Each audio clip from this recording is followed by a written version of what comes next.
Hello बच्चों, let's read the question. And the question says 3 moles of oxygen are mixed with 2 moles of helium. What will the ratio of specific heat at constant pressure and constant volume for the mixture? Our options are A 6.7, B 1.5, C 4 and option D none of the above.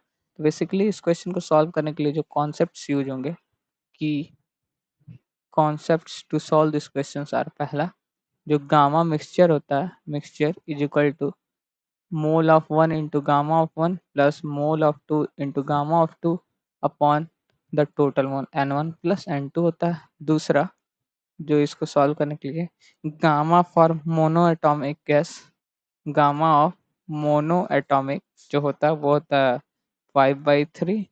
और जो तीसरा concept इस question को use solve करने में use होगा वो gamma of diatomic gas जो होता है वो होता है 7/5। ठीक, तो इन्हीं दोनों कॉन्सेप्ट पे ये क्वेश्चन सॉल्व हो जाएगा। चलिए अब इस क्वेश्चन को सॉल्व करते हैं। तो अगर देखें तो हम लोग ऑक्सीजन जो है ऑक्सीजन O2 फॉर्म में होता है, ये होता है dia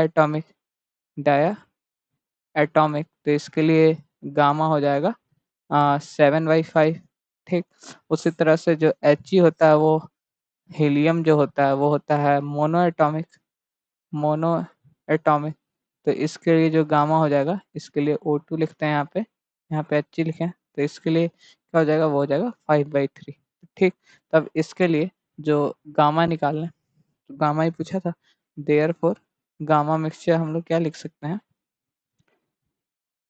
gamma mixture is equal to क्या हो जाएगा, ये हो जाएगा 3 इंटू गामा ऑफ ऑक्सीजन, क्योंकि 3 मोल ऑफ ऑक्सीजन है तो ऑक्सीजन के मोल 3 इंटू हो जाएगा 7/5 plus mole of helium, helium के मोल 2 है इंटू गामा ऑफ हीलियम, तो हीलियम का हो जाएगा 5/3 अपॉन अपॉन में 3 प्लस 2। तो अगर इसको सॉल्व करेंगे ये क्या हो जाएगा 21/5 प्लस 10/3 डिवाइडेड बाई 5।